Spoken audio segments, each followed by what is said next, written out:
of Fresh Air Incorporated, its staff, or its board of directors.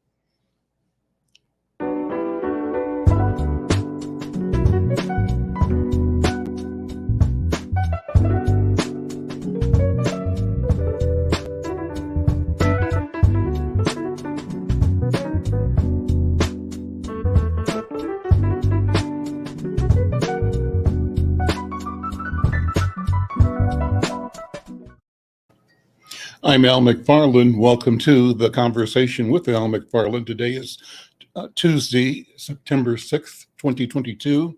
We're glad to be here and glad to have you along. Thanks to all of our listeners and friends at KFAI, the KFAI community, and the KFAI community globally at kfai.org. We also express gratitude for the ability to use the digital technology to connect across our Facebook pages at Insight News, my personal page at Facebook, also our Twitter page and our LinkedIn page. We're also connected, sharing through the YouTube pages of Black Press USA TV, the Black Press of America. So what we're trying to do is figure out more and more ways to be in company with you, with each other, around the neighborhood and around the world. I want to say hi, first of all, to my co-host, Brenda Lyle-Gray. Brenda, how are you doing? Number one, good to see you. I'm fine. I hope you had a good holiday with family and nice weather. Well, weather is perfect here in Minnesota. It's very, very, very good.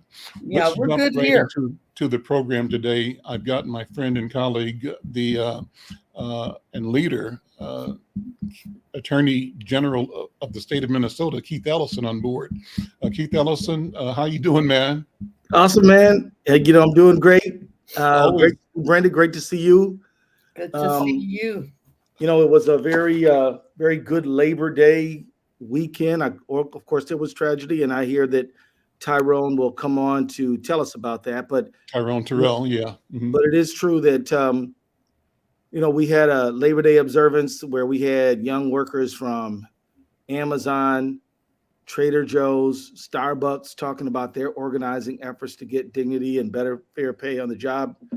And so, yeah, I think it is critically important to talk about the need for a greater level of safety. And we appreciate Tyrone for that. But it's also true that there are some bright spots as well. So, Sure. We just got to deal with the good and the bad, right? Well, I want to talk about Keith Ellison, the fact, two things. One, Labor Day, you mentioned it. Let's, I think it's important that we reflect on labor and Black folks. And labor in general, labor in everybody. And so you mentioned the workers at several institutions. Take a minute and just what your thoughts are on Labor Day weekend about the need and how we elevate and protect workers in Minnesota and around the world.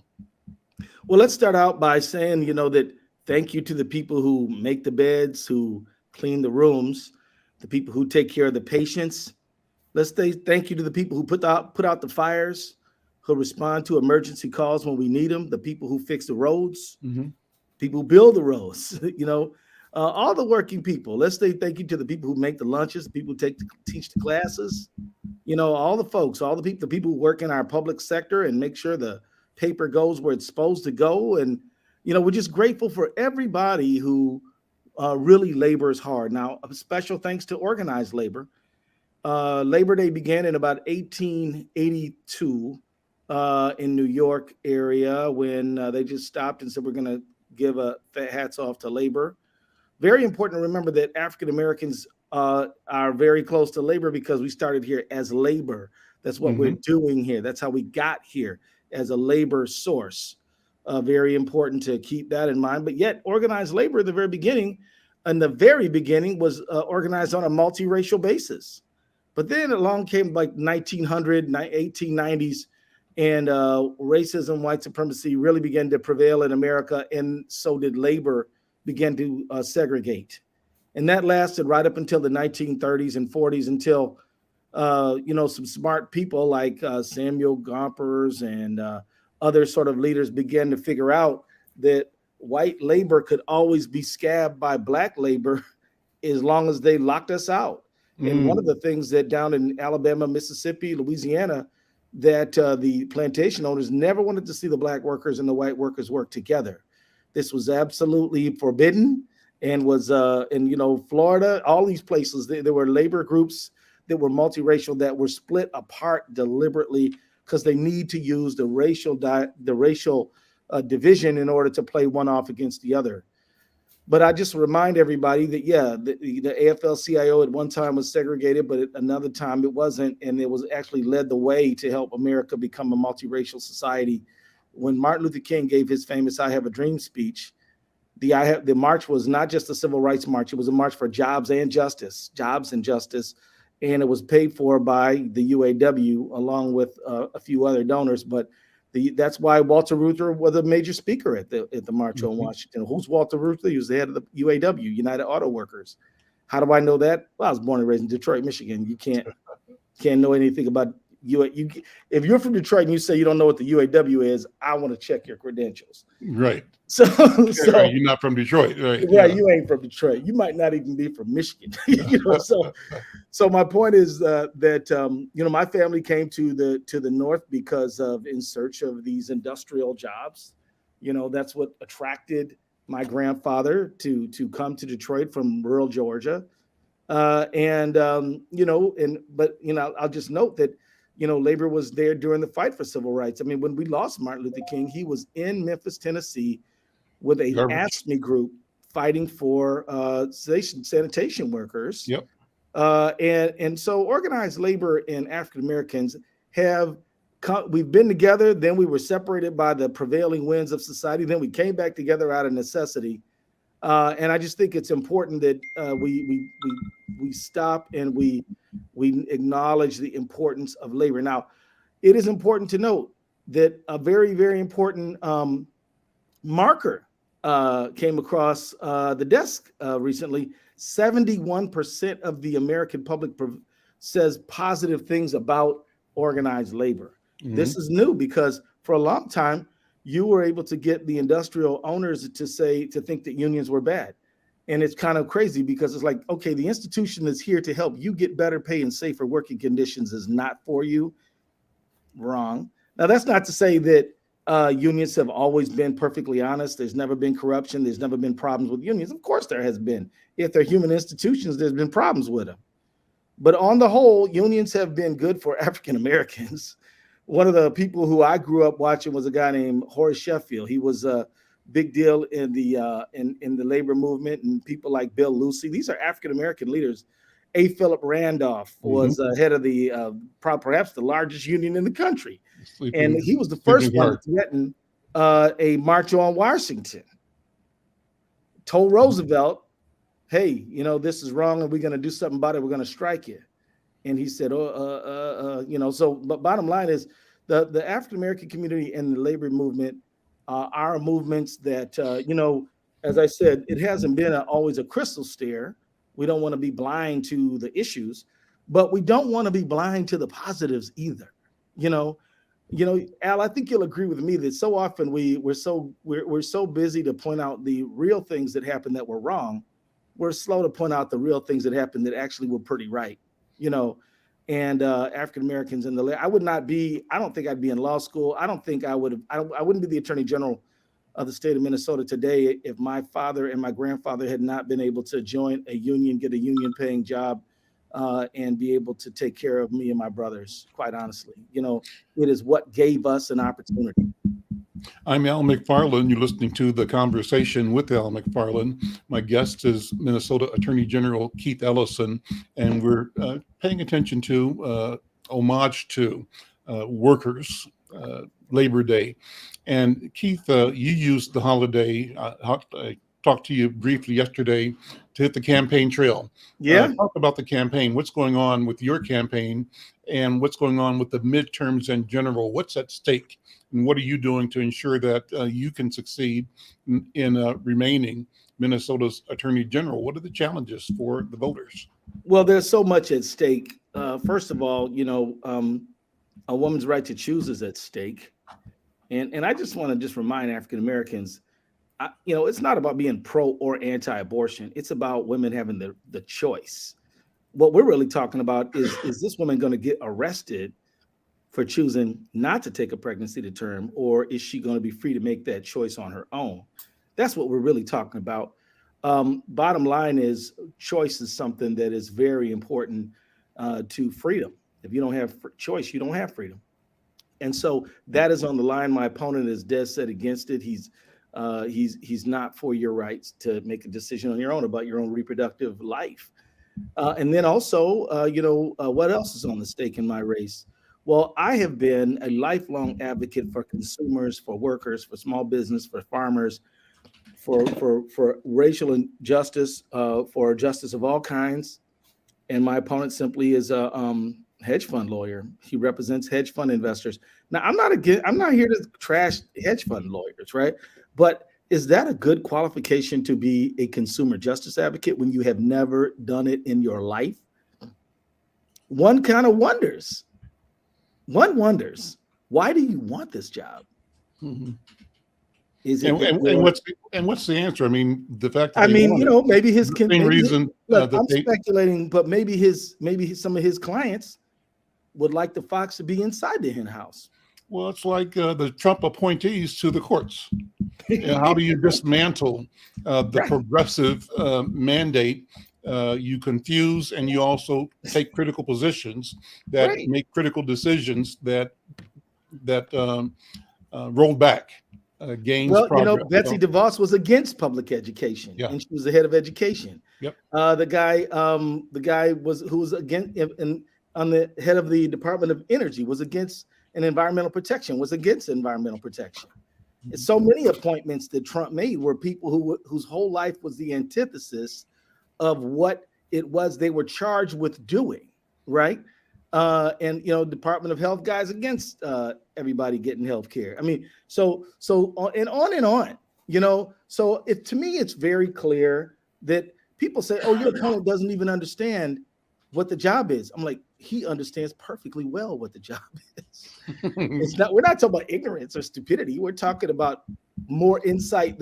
I keep telling my friends, when you think that a Republican is dumb, you better think again. Mm-hmm. If they're so dumb, why do they dominate the courts?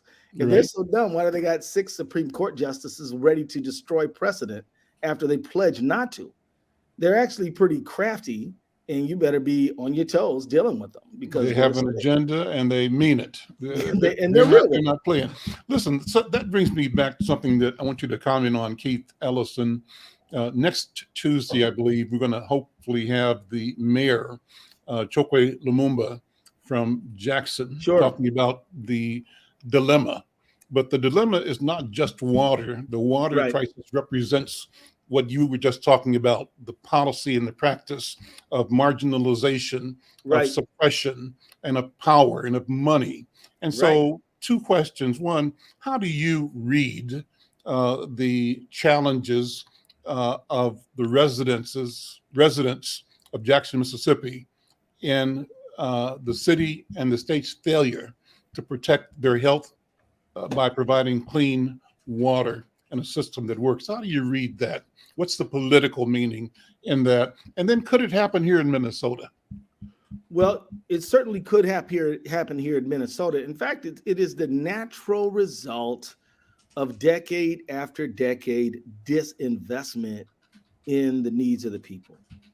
It is the predictable, foreseeable outcome of saying we're simply not going to put money into public infrastructure. And when it goes kablooey, well, so what?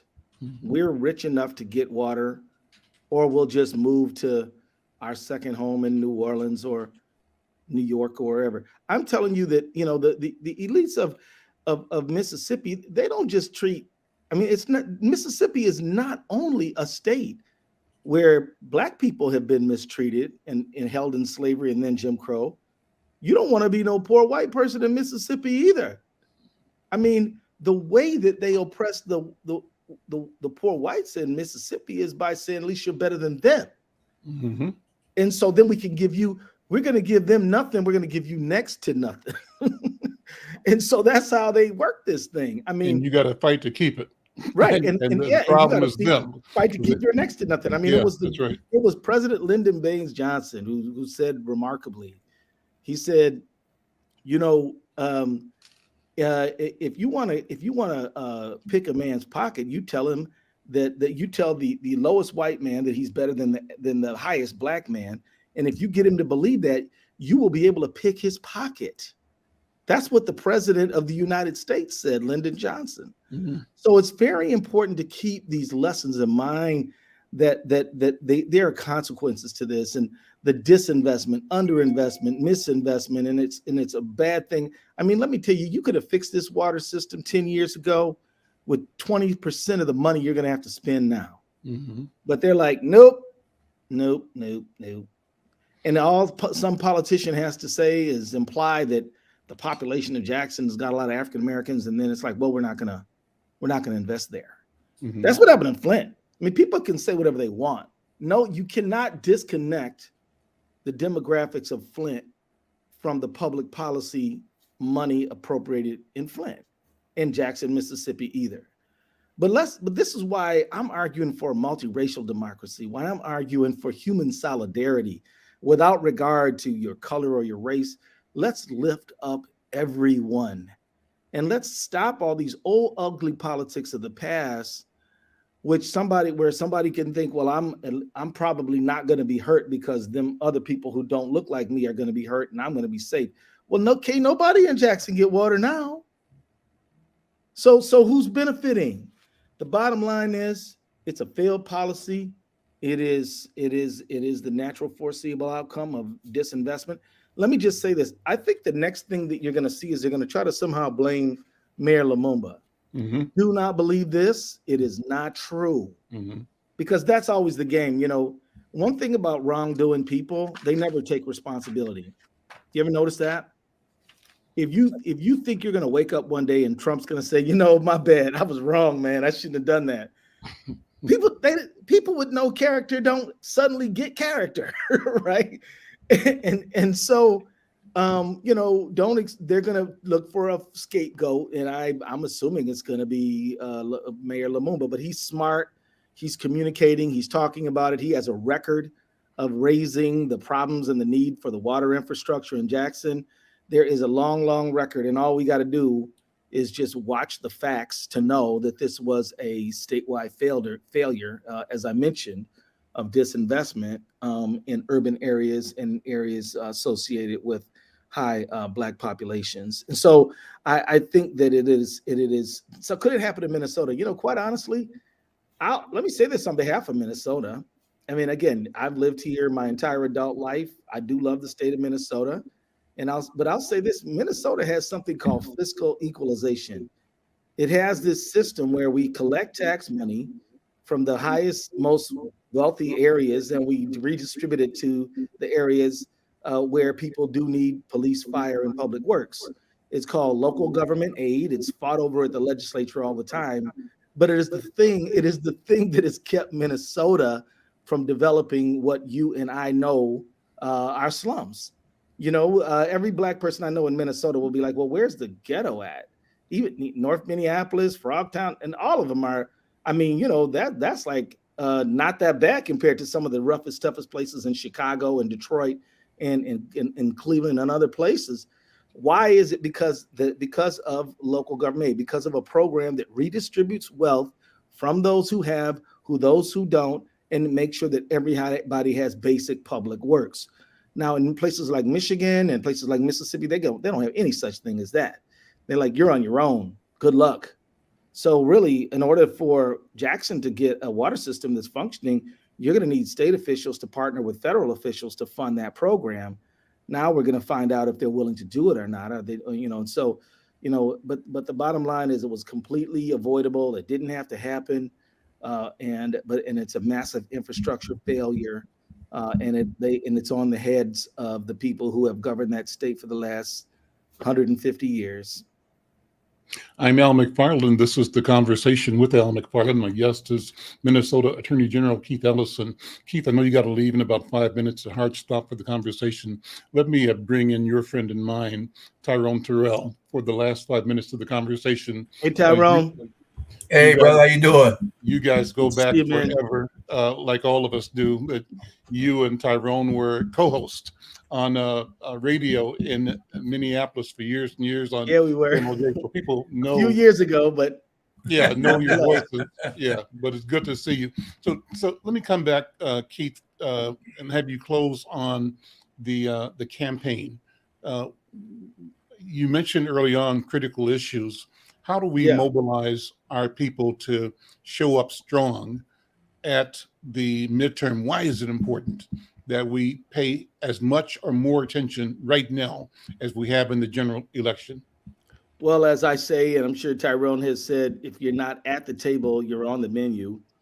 You know, the bottom line is if you are not participating in this election and in our society generally, you are going to get whatever who is in power wants to give you.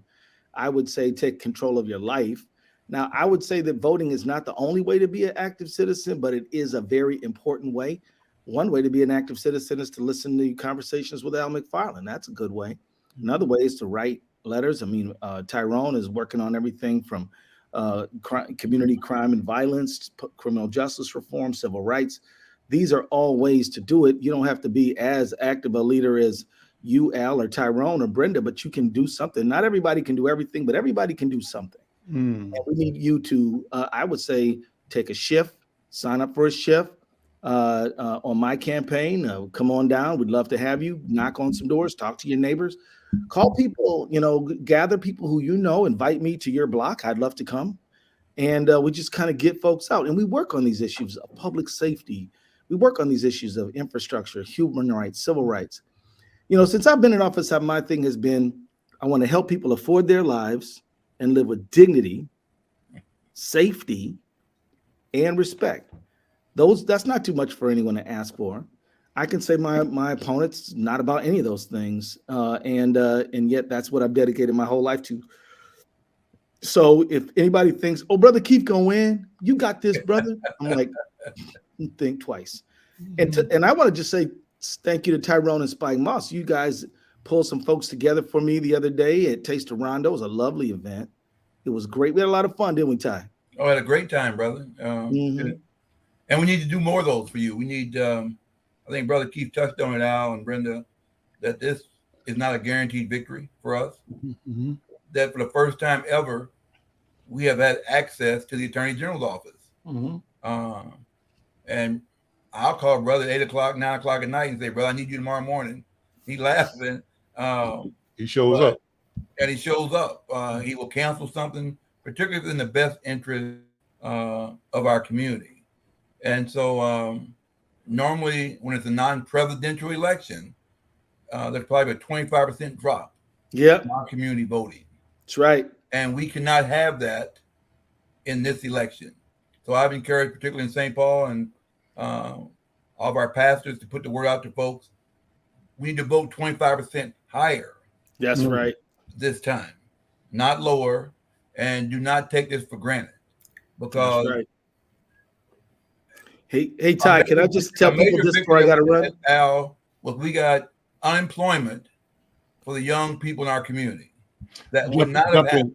Jumping, Keith, go ahead. No. Tyrone was talking about exactly what I was going to mention. Go ahead, brother. Go ahead. Well, all I was going to say is that, Tyrone's talking about us working together. He's absolutely right. I did not know that young people were being denied their unemployment insurance benefits after the COVID pandemic hit. Congress passed some legislation to get some emergency unemployment benefits. Tyrone calls me up and he says, "Hey man, you got to help Youth Prize. You got to do something."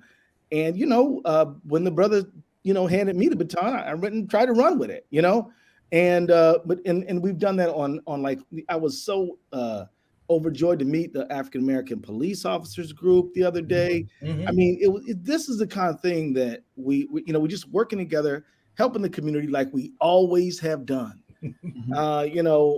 Tyrone befriended me, when I got to Minnesota in 1987. And just like when he moved here from Kansas City, people befriended him. Mm-hmm. And so, this is just a love for community and a prayer and a hope the community will thrive and grow. I got to sign out now. So do forgive me, y'all. But I just want to say voting ends on November 8th, but it starts on September 23rd. Mm-hmm. It ends on November 8th, 8 p.m. If you're in line, you can stay in line. But it starts on September 23rd. So with that, Brother Ty, would ask you to forgive me, brother, but I got to hit the door. Oh no, brother! I want my own time. You're taking too much of my time now. Yeah, there you go. No. Hey man, I'm a politician. I talk too much. Sorry about that. See Keith, y'all thank later, you, man. guys. All right, brother. Take care, brother. We'll see you. I'm Al McFarlane. This is The Conversation with Al McFarlane. Thanks to Minnesota Attorney General Keith Ellison. And we'll invite him and his opponents back between now and the general election. We want you, dear listeners and viewers, to just be sharp, be tuned, be aware, and to exercise your power as a voter. But as Attorney General Ellison said, there are other ways to be involved in community as well. Tyrone, how you doing, man? Good to see you. Al, I'm good, brother. And let me apologize. I just have been so swamped the last couple of months, particularly the time of your shows. I haven't been able to get on, and actually I'm supposed to be in another deal right now related to our triple homicide this weekend. But I want to at least come on. And that's why I wanted you on as well. You know, just so people know, Tyrone is just a dear friend, but an esteemed elder, leader, organizer, thought leader in the community. And just so I'm not blamed, Tyrone, I want people to know that I invite you every week. Yeah, no, bro, you're not. If you're not here, it's not because of me. You know. No, brother. And actually,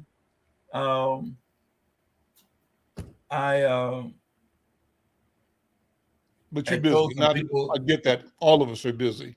Yeah. And so it just that 1 o'clock time has just been crazy because of some of the national stuff I do with GVI. A lot of their stuff is 12 to 1:30, and sometimes goes to 2.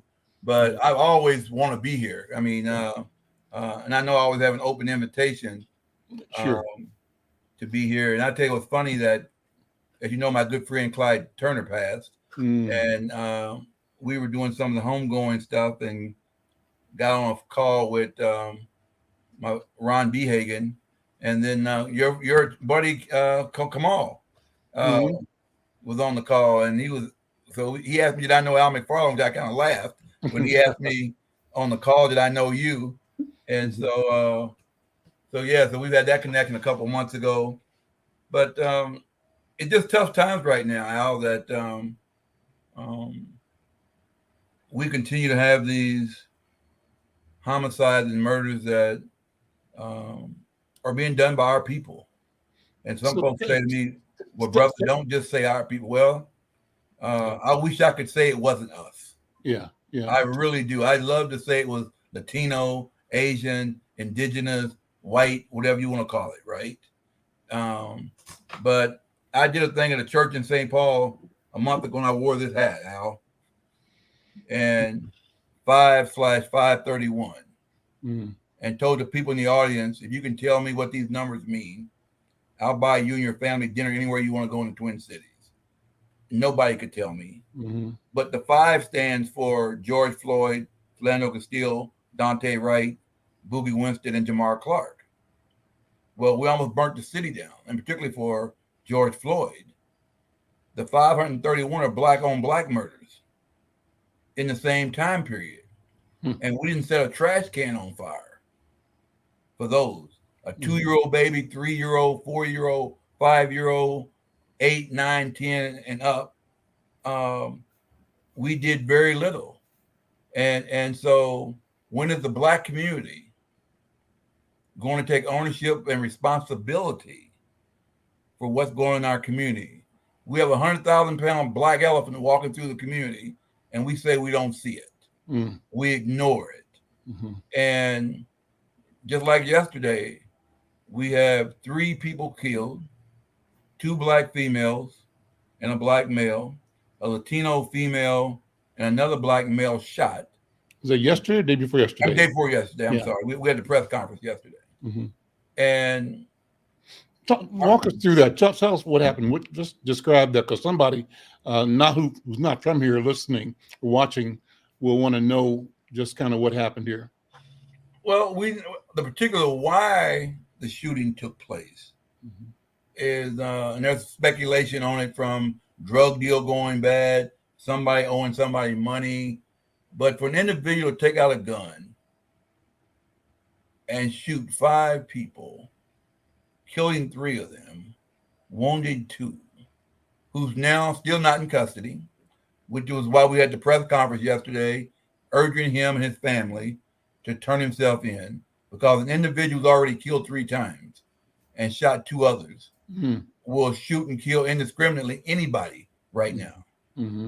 And we don't want that. We want this individual to be turned in. So we've said, if you don't want to turn yourself into police, call our work number, our work cell number, which I gave out yesterday. Actually, I've had 2 good calls today.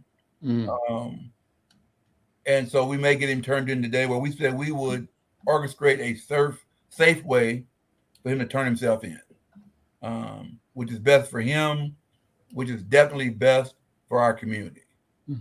And so as one of the fire officials told me yesterday, it's one of the most horrific scenes he's ever seen in 28 years. All 5 shot inside one room in the house, or different places? Yes. And so you can imagine that. Go ahead, Al. As far as we know, the intent was that all 5 die. I mean, they could have all been fatally shot or wounded, but 3 of them were. 2 of them survived. Exactly. And you're 100% right, Al. He didn't intend just to wound 3. He intended to kill all 5. And that's the scary part. So, but we also had this week in St. Paul, 8-year-old shoot his 14-year-old brother. Talk about that. Well, again, the facts are not clear. Just the boys got in an argument, and still the older brother locking up his weapon. He left it available to the 8-year-old. He shoots his brother. Luckily, he's going to live and be okay. But this violence continues.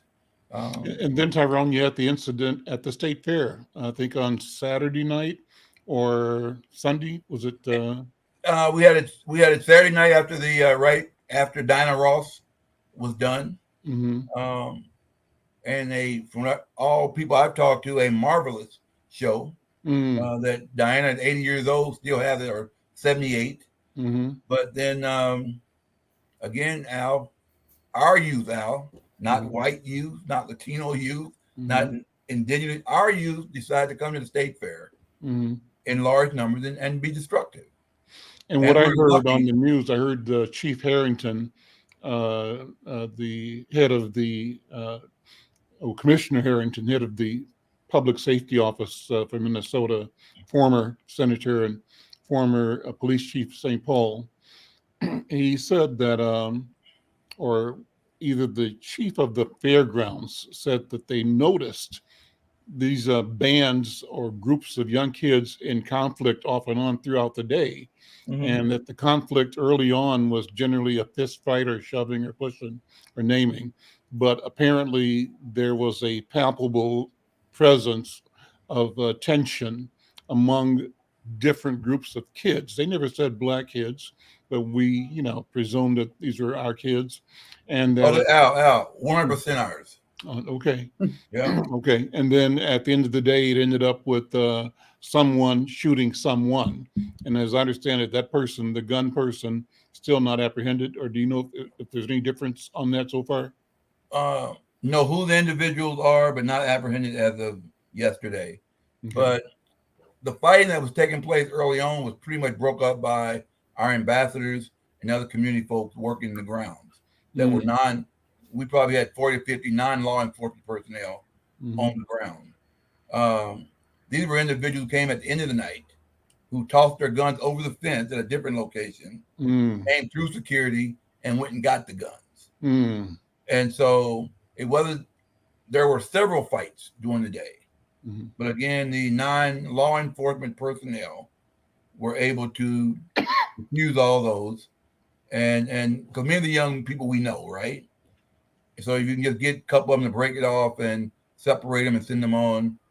But as I tell people all the time, this is not so much a youth issue, but it goes back to a parenting issue.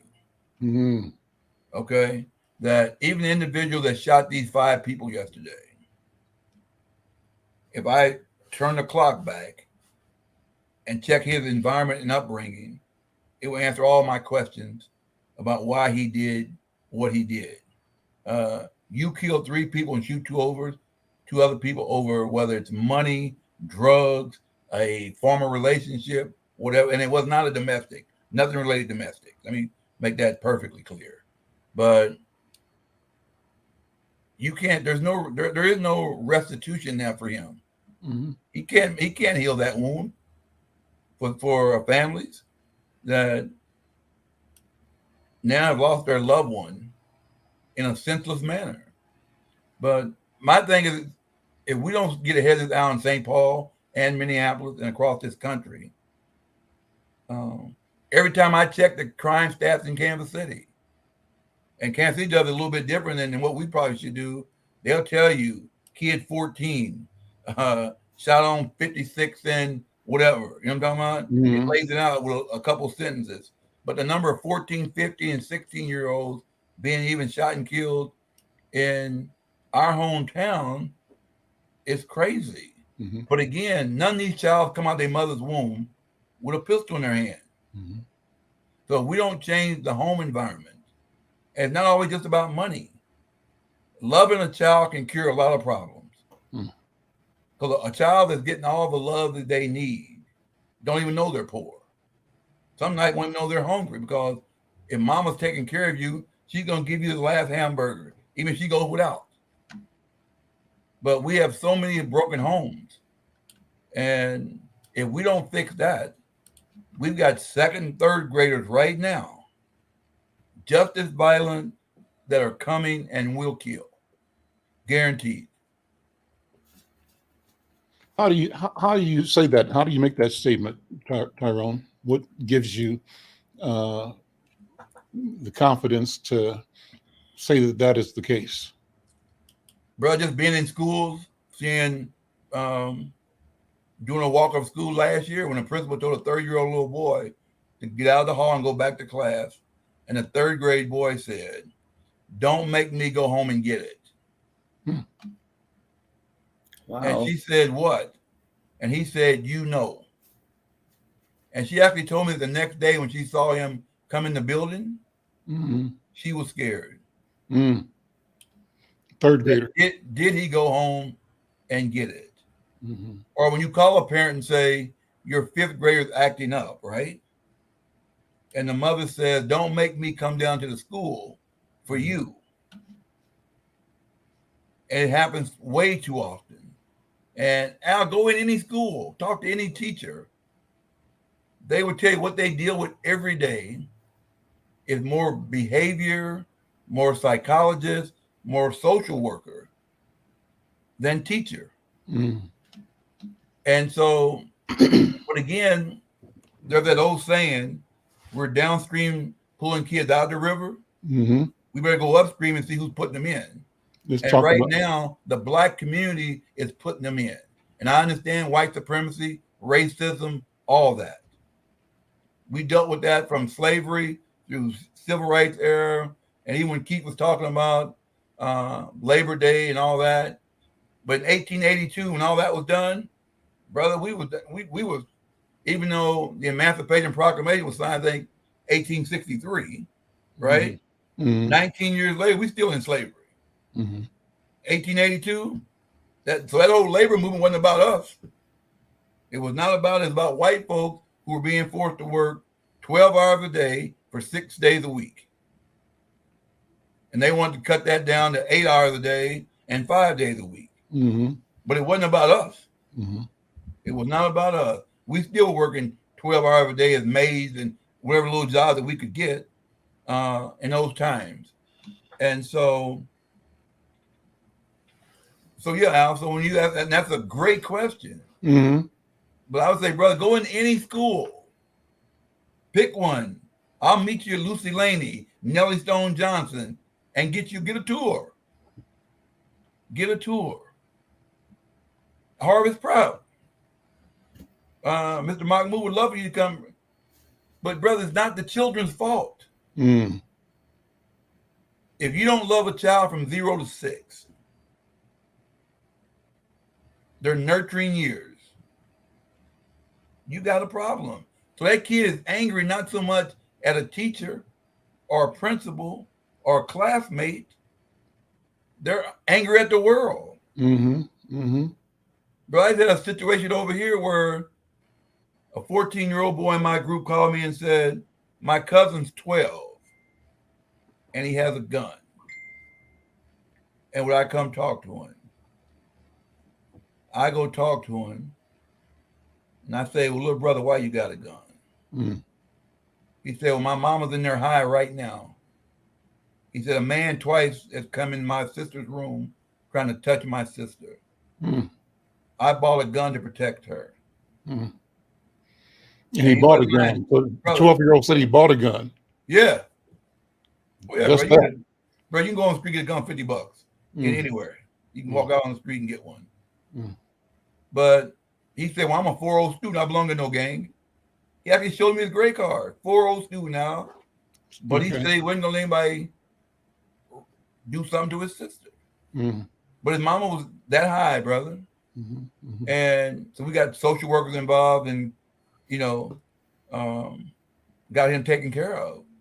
But think about if you saw on TV a week later, 2 weeks later, 12-year-old shoots man, right? Mm-hmm. Everybody would jump to conclusions about this young boy. His simple job, I have a 7-year-old sister.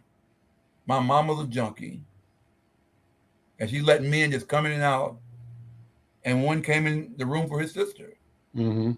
Now she said in what she called in her defense, he went to the wrong room. Really, Mom? That's your defense? Mm-hmm. Your man walked around the house butt naked and goes in a 7-year-old's room. Mm. And so if we don't, again, bro, love these children, give them a chance, bro. Many kids don't have a chance. And I know you see it, brother. Mm-hmm. You see it all the time. I stopped at the Broadway store, Cub Foods. No, not the Cub Foods, the drugstore across the street. Merwin's. Not definitely not Merv's. The other one on the corner. The new one. The new one now. The chain, not Applebee's. Walgreens or Walgreens. Right. Yeah. And I get out of the car and the little sister parked next to me and she cussed out her son, saying, "Look, little ML, don't go in the store and touch and ask for anything." Mm-hmm. And I said, "Come on, sister." She told me mind my ML business, Al. Yeah. And God dang it, this is a call I need to take, but I want to finish this statement. Go ahead. But when I finally looked at her, I said, "Girl, I know your face. Where do I know you from?" She ended up being one of the pals. Put me on mute and take your call, and then Brenda and I will talk to you. Come back, okay? Oh, thank you. Appreciate it. I need to do this. Take that call, and then Brenda, I know you were going to raise your hand and make some comments. First of all, I'm Al McFarlane. You're listening to The Conversation with Al McFarlane. We're talking to my friend and colleague, my brother, Tyrone Terrell. Tyrone is from the same neighborhood that Brenda and I grew up in Kansas City. And Brenda, you're a teacher. And I know that as he was speaking about the challenges that teachers and parents and neighborhoods and children face around gun violence, you are being touched by that. What are your thoughts? What are your feelings? This sounds really bad, but I don't know if I'd be in a classroom right now. Mm. And I don't think it's the structure or the system, but it's the attitude that it's okay for our kids to stay where they are, and no one's going to say anything about it. It reminds me, Al, of what Omar said, that you have this $9 billion surplus, but you've got people that are building more tents right outside of the state capitol. I'm just having a difficult time understanding where our priorities are. And not just I mean, I read about the triple homicide, and, sometimes we become desensitized, but I go all the way back and think about the parents, the siblings, the friends, all of the people that are touched by this. I mean, we weren't rich. You had two families living in this beautiful brownstone. What you had was love from aunts, from grandparents, from cousins, from neighbors. We got hugs, and they didn't always come from our parents. And we loved it. I got a hug from Miss Nanny, and I got a peppermint. I mean, this was a big thing when we were in the third grade. And we had role models. Where are they? What are the churches doing? I'm sorry. No, you're right, Brenda, the question of gun violence wasn't a question when you and I were in third grade, kindergarten, third, fourth, fifth, even junior high or high school, to my knowledge. I think that maybe towards junior high, there might have been more fights, maybe some fights between rivals in classrooms and in elementary school, but they were playground fights, and Mr. Perry, the principal, would always be the final arbiter, meaning whoever was involved in it gets invited to the office and gets their butt whipped with a fraternity paddle, right? Corporal punishment was the measure meted out as a strategy to deter and to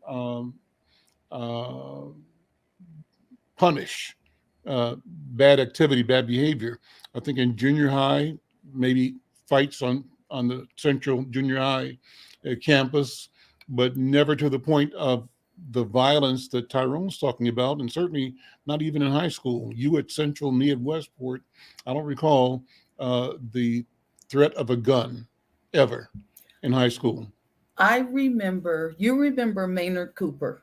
Yeah. He had this unbelievable reputation. Yep. But even Al Brooks could go over on 31st Street and talk to Maynard Cooper. Man, we got to stop this. For a while, he would stop it, and then someone would tick him off. But it wasn't like this. It just wasn't. And I know it's intentional. And they hear this stuff. They hear Lindsey Graham saying, well, when Trump gets elected in 2024, it's going to be the biggest upset ever. They hear all of this stuff. And it's like, well, what's going to happen to us? I hear it from some of my they write it on Facebook, and I had one of my friends say, you know what, my faith is gone. And this was someone who was very, very faithful and very, very child-oriented. But people are giving up. And this is intentional. And it's like he said, I always remember his statement, don't suffer in silence. And we can't do that. It was related to gas bills, but I use it all of the time. We can't sit up here and allow these kids, third graders, telling a principal. Can you imagine us telling George Perry, I'm going to go home and get Jean Lau's knife, and I'm going to come back and get you? No. No. It just didn't happen. And I don't know how we can reverse it. If you've got a naked man running through a house and the mother saying he went to the wrong room, please. And daughter's children are in the house. Yeah. And 7 years old. Yeah. And if he ever touched her, she's ruined for life. We got to do something, and I don't know what it is. What is the message in a church?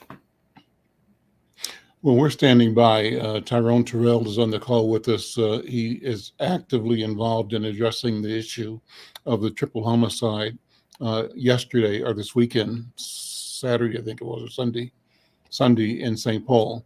And a call came in. I asked him to go ahead and step off of this conversation to handle that call. But if you're listening and have a comment that you want to make, call the studio, or actually, let me put it on the chat here, the URL. And if you want to come on and leave your comments or your thoughts about this issue of violence in the community. And Tyrone is placing the responsibility for preventing that violence right in and on us, members of the Black community. He's saying, as I hear him, we can't blame white people. We can't, when we can, but to blame them isn't enough. There's an environment, but at the end of the day, there's a responsibility that we ourselves must shoulder and be accountable for.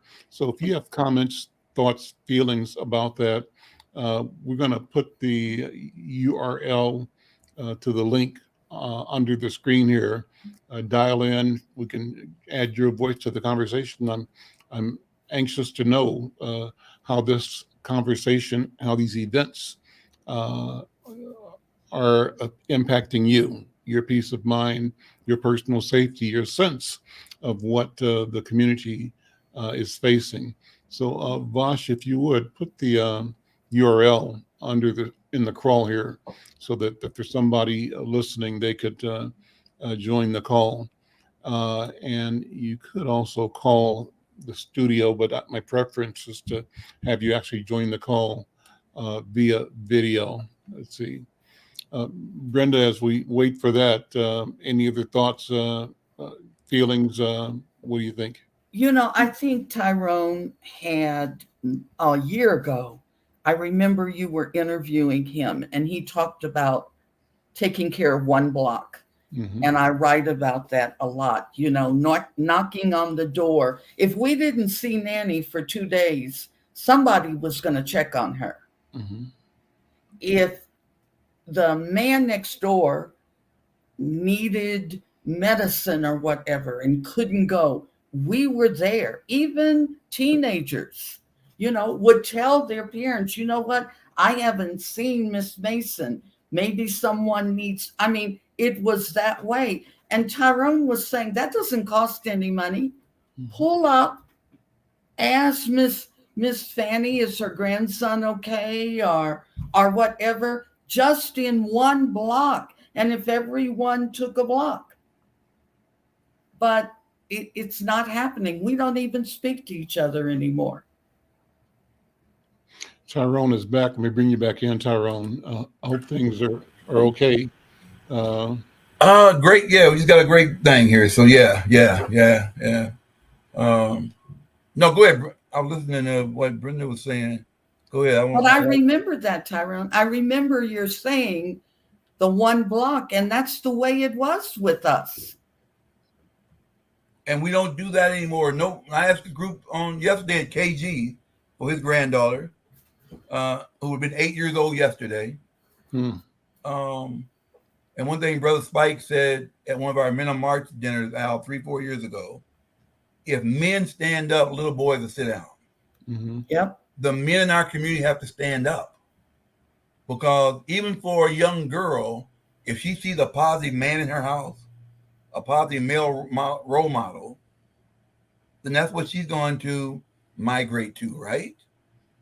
But if you see a man that abuses your mother, abuses her, you think that's what a good man is about.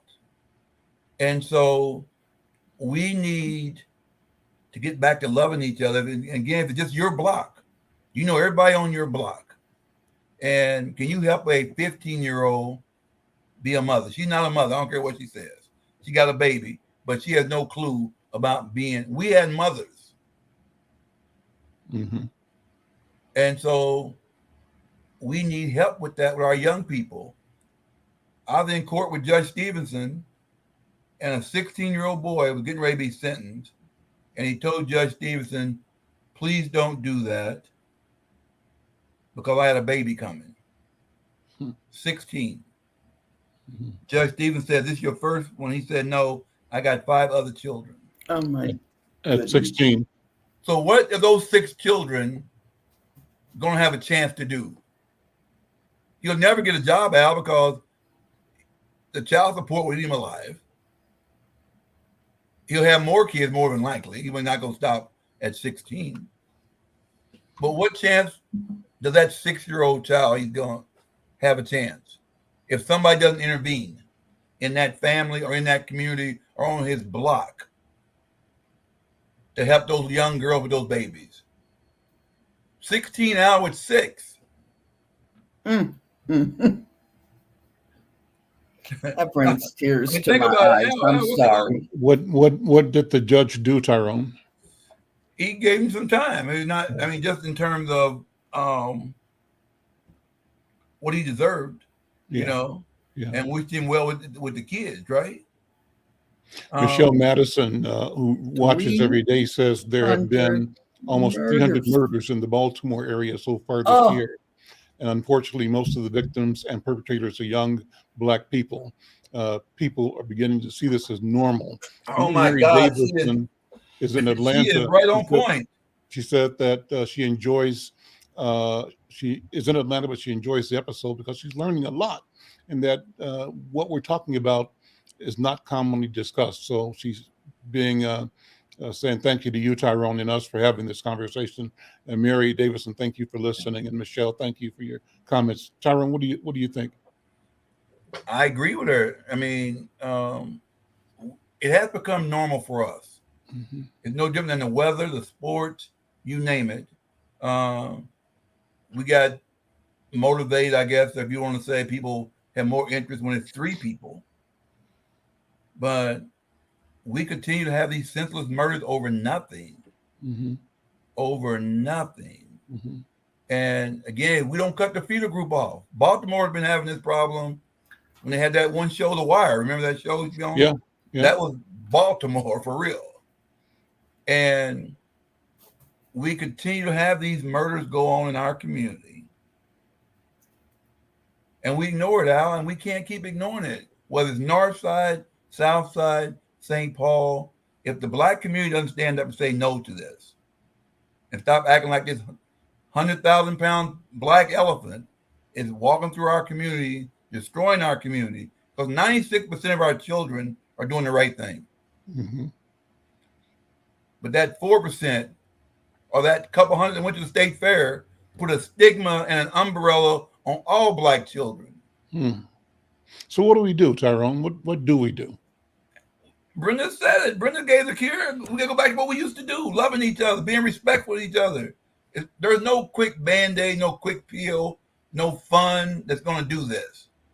Because as long as Black children continue to do this, we'll have more prisons, we'll have more police officers, we'll have more jails, you name it. So this is an economic deal. It's not just a social deal. How did they turn it around, Tyrell, in Newark? I mean, they cut theirs in half. What did they do? I've been reading and trying to research to figure out. They didn't get a Dr. Cedric Alexander. They got the community deal with some of the things. Community common sense. The community got a buy-in into saving their community. It became that important to them. And they ended up getting a new police chief, which wasn't even a cop, but somebody been in the department 25, 26 years and became more of a community first policing. But that's only a small part of it. It would not have been successful. We can never police our way out of any of this. No. So that's it's obvious. Exactly.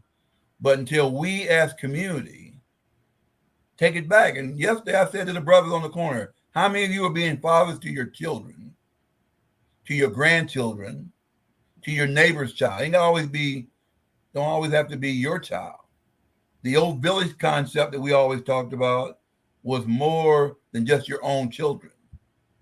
And if we don't go back to that, we've got violent second, third, and fourth graders coming. This violent cycle is nowhere close to being over with. We're out of time. Listen, Yeah. Thank you, Tyrone. Thank you to Daryl Sellers, too. Daryl writes, change minds and change hearts need to be molded each block, each community, each household at a time. And that was the sign of the times back in the day. And it could be again if we work together. Daryl, send me a message, Daryl. I'll just have you on the program That was in the next great. several days, that you and Brother Tyrone and Brenda back and have that conversation. Let's find some more people that we can elevate this conversation. Thank you, Tyrone. Thank you, Brenda. I'm Alan McFarlane. This is the Good conversation seeing with you. Alan You too. McFarlane. Thank See you you. next time. All right.